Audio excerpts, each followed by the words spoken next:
Halo, selamat pagi. Perkenalkan, kami dari mahasiswa Universitas Trilogi, program studi Ekonomi Pembangunan.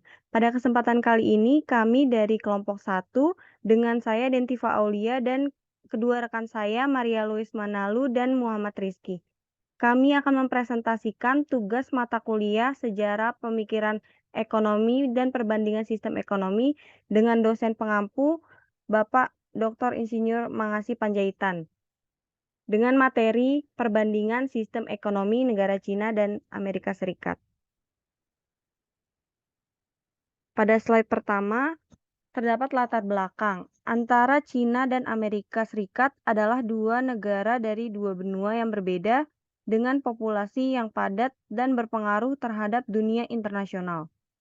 Pada saat ini, Cina sedang tumbuh dan menjadi sebuah kekuatan yang sering disebut berpeluang menggantikan posisi Amerika Serikat di dunia internasional.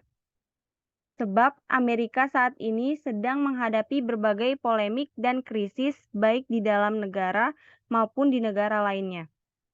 Sistem ekonomi yang berorientasi pada pasar menjadi kunci keberhasilan ekonomi Cina. Sebab ketika di bawah pimpinan Deng Xiao, awalnya Cina menganut sistem ekonomi terpimpin dan telah terbukti gagal, sehingga mereka merubah sistem ekonominya dan setelah mengubahnya, Cina berubah dari pengekspor komoditas bermutu rendah menjadi komoditas teknologi bermutu tinggi. Nilai ini menjadikan Cina sebagai sebuah negara dengan ekonomi yang besar setelah Amerika dan Jerman. Perkembangan ekonomi, perdagangan, dan industri Cina mengalami peningkatan. Peningkatan ini merupakan dampak yang positif yang diperoleh oleh Cina ketika bergabung ke dalam World Trade Organization atau WTO. Pada negara Amerika Serikat, merupakan negara yang memiliki pengaruh sangat besar bagi ekonomi dunia. Secara politiknya, Amerika merupakan negara demokrasi konstitusional dengan sistem three-tier atau 3 peringkat, yaitu nasional, negara bagian, dan pemerintahan lokal. Amerika Serikat menggunakan sistem federalisme di mana terdapat negara pusat dan negara bagian yang saling berbagi kekuasaan. Secara ekonominya, Amerika Serikat menganut sistem ekonomi kapitalis yang memberikan kebebasan seluas-luasnya bagi pihak swasta untuk melakukan usaha. Ekonomi Amerika menjadi yang terbesar dengan faktor pendukung utamanya yaitu kekayaan sumber daya alamnya, seperti emas, minyak, batu bara, dan endapan uranium. Pada slide selanjutnya akan dibacakan oleh rekan saya. Selanjutnya yaitu mengenai pembahasan sistem perekonomian yang dianut oleh Cina dan Amerika Serikat. Negara yang pertama yaitu negara Cina. Sistem perekonomian yang dianut oleh Cina adalah sistem ekonomi sosialisme, di mana sosialisme mengacu pada kepemilikan negara atas sektor-sektor inti ekonomi dan prinsip redistribusi kekayaan untuk mencapai kesetaraan sosial. Pemerintah Cina memiliki kendali yang signifikan dan tetap mempertahankan kepemilikan negara yang kuat atas sektor energi, telekomunikasi, transportasi, dan perbankan. Karakteristik pasar menunjukkan adopsi mekanisme pasar dalam alokasi sumber daya dan pengambilan keputusan ekonomi. Sejak awal tahun 1978, Cina telah membuka diri terhadap investasi asing, sektor swasta, serta perdagangan internasional. Sektor swasta berkembang pesat di sektor manufaktur, teknologi, dan jasa. Prinsip sosialisme dengan karakteristik pasar mencerminkan pendekatan unik Cina terhadap perekonomian yang menggabungkan elemen sosialisme dengan dorongan berbagai sektor swasta dan partisipasi dalam mekanisme pasar.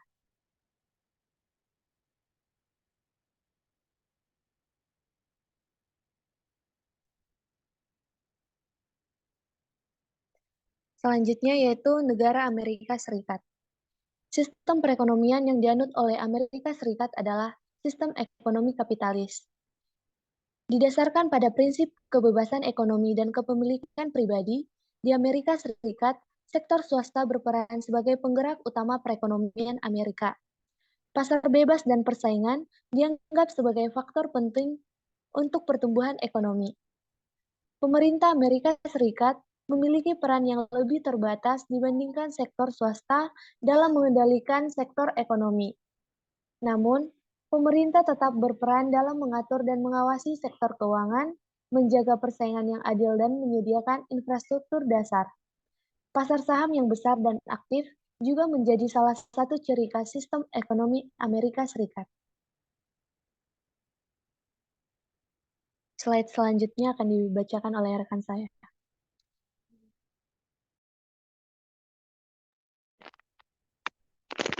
Baik, selanjutnya ada peran pemerintah Cina dan Amerika Serikat pada perekonomian.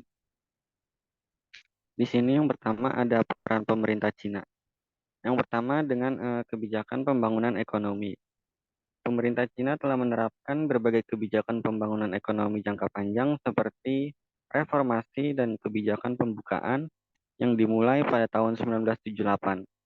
Kebijakan ini mencakup liberalisasi ekonomi, pengembangan sektor swasta, dan peningkatan investasi dalam infrastruktur. Yang kedua dengan pengendalian kebijakan moneter dan juga kebijakan fiskal. Untuk mengatur tingkat inflasi, suku bunga, dan juga pertumbuhan ekonomi, kebijakan ini diimplementasikan melalui Bank Sentral China atau People's Bank of China atau PBOC dan juga Kementerian Keuangan. Yang ketiga dengan pembentukan zona ekonomi khusus.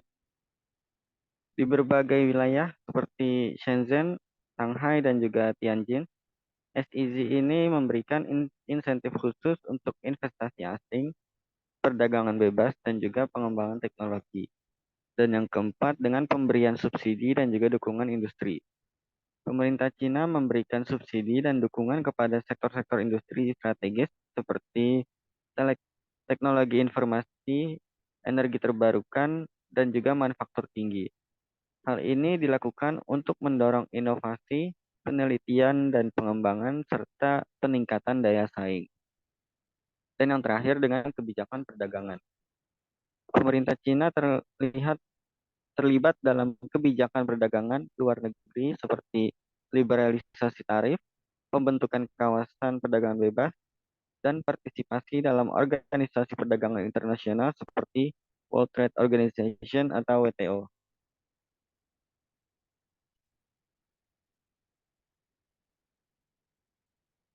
Nah, selanjutnya peran pemerintah Amerika Serikat. Yang pertama itu sama seperti pemerintah Cina, yaitu dengan kebijakan fiskal. Digunakan kebijakan fiskal untuk perangsang pertumbuhan ekonomi. Nah, melibatkan pengeluaran dan juga pendapatan pemerintah, termasuk anggaran belanja dan juga kebijakan pajak. Pemerintah dapat mengurangi pajak untuk mendorong konsumsi dan juga investasi, serta meningkatkan pengeluaran publik dalam infrastruktur dan proyek-proyek stimulus ekonomi lainnya. Yang kedua, dengan kebijakan moneter. Pemerintah Amerika Serikat bekerja sama dengan Federal Reserve atau The Fed untuk mengatur kebijakan moneter. The Fed menggunakan instrumen seperti suku bunga dan juga operasi pasar terbuka untuk mengendalikan pasokan uang, mengatur inflasi, dan mempromosikan pertumbuhan ekonomi. Mereka juga berperan dalam menjaga stabilitas sistem keuangan negara. Yang ketiga dengan stimulus ekonomi. Hal ini dapat berupa paket stimulus fiskal yang mencakup insentif pajak, bantuan langsung kepada individu dan keluarga, bantuan keuangan kepada perusahaan, dan juga proyek-proyek infrastruktur. Tujuannya untuk mendorong konsumsi, investasi, dan juga menghidupkan kembali pertumbuhan ekonomi. Yang keempat dengan kebijakan perdagangan. Pemerintah Amerika Serikat terlibat dalam kebijakan perdagangan internasional untuk mendorong ekspor dan melindungi industri dalam negeri. Hal ini meliputi perjanjian perdagangan bilateral dan juga multilateral. Penegakan hukum perdagangan dengan tarif, kuota impor, dan juga perlindungan hak kekayaan intelektual. Yang kelima dengan kebijakan regulasi. Pemerintah Amerika Serikat memiliki peran dalam mengatur sektor keuangan dan juga industri. Mereka mengeluarkan regulasi untuk melindungi konsumen, mencegah monopoli, mengawasi pasar modal, dan juga mengatur lembaga keuangan. Tujuannya untuk memastikan adanya keadilan, transparansi, dan stabilitas dalam aktivitas ekonomi. Dan yang terakhir dengan pengaturan dan juga pengawasan. Pemerintah Amerika Serikat mengeluarkan regulasi dan kebijakan yang mempengaruhi berbagai sektor ekonomi seperti pada keuangan, tenaga kerja, lingkungan, dan sektor lainnya.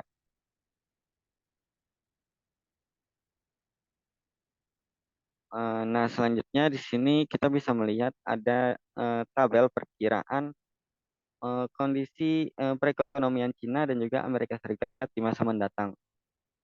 Setelah penutupan pertama karena adanya COVID-19, peningkatan ekonomi Cina semakin cepat dengan keberhasilan dalam mengendalikan virus, menyebabkan pangsa perdagangan internasional Cina meningkat setelah peningkatan signifikan dalam ekspor barang terkait dengan pandemi, karena pangsa Cina yang merupakan pengekspor global terbesar meningkat 3,6% dari ekspor global pada tahun 2020 berdasarkan data resmi Cina. PDB Cina pada tahun 2020 sebesar 2,3% yang dengan demikian menjadi satu-satunya perekonomian utama di dunia yang menghindari deflasi. Nah, dapat kita lihat pada tabel, Cina diprediksi akan memimpin perekonomian dunia pada beberapa tahun ke depan, menggantikan posisi Amerika Serikat sebagai ekonomi terbesar dunia pada tahun 2008.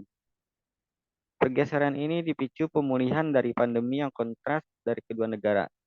Center for Economic Business Research atau SEBR menyebut bahwa penanganan pandemi yang terampil oleh Cina, yakni dengan karantina wilayah ketat sejak awal, serta pukulan terhadap pertumbuhan ekonomi jangka panjang di Barat, membuat performa ekonomi Cina secara relatif telah meningkat. Cina telah menargetkan pertumbuhan ekonomi rata-rata sebesar 5,7% per tahun pada 2021 hingga 2025. Kemudian turun menjadi 4,5% per tahun dari 2026 hingga 2030. Nah, sementara Amerika Serikat nampaknya mengalami rebound pasca pandemi pada 2021. Pertumbuhan prediksinya melambat ke 1,9% per tahun dalam masa 2022 hingga 2024 dan 1,6% untuk tahun setelahnya. Cina telah mencapai pertumbuhan ekonomi yang luar biasa selama beberapa dekade terakhir. Keberhasilannya dalam melaksanakan reformasi, menangani pandemi COVID-19, meliberalisasi sektor bisnis, dan juga peningkatan investasi dalam infrastruktur telah menjadi pendorong utama di balik kemajuan ekonominya.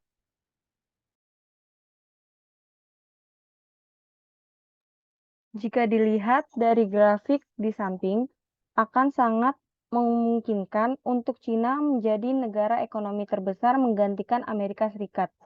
Pertumbuhan ekonomi Cina dari 5 tahun terakhir lebih baik dibandingkan Amerika Serikat. Pandemi COVID-19 memberikan keuntungan bagi Cina karena hampir semua negara mengalami deflasi pada pertumbuhan ekonomi, tetapi tidak untuk Cina. Meskipun GDP Amerika Serikat masih lebih besar dari Cina, yaitu sekitar 25,04 dolar triliun dan 18,1 dolar triliun untuk Cina, para ekonom percaya bahwa Cina akan menggeser posisi Amerika Serikat menjadi negara ekonomi terbesar di dunia dalam beberapa tahun ke depan.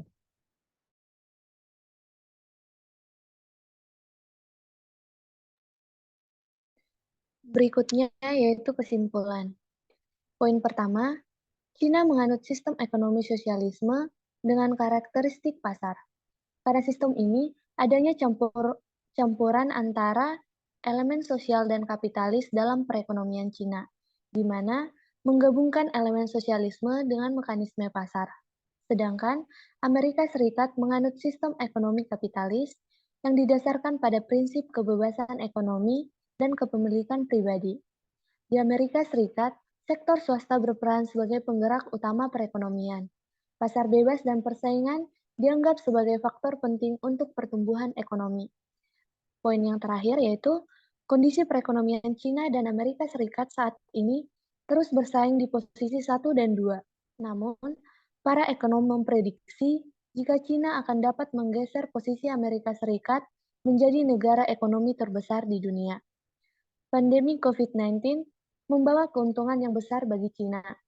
Saat negara lain mengalami deflasi pada masa pandemi, Cina justru tidak. Dan hal inilah yang menjadi pemicu peningkatan ekonomi Cina dan berpotensi menggeser ekonomi Amerika Serikat beberapa tahun mendatang. Sekian hasil presentasi dari kelompok kami. Terima kasih.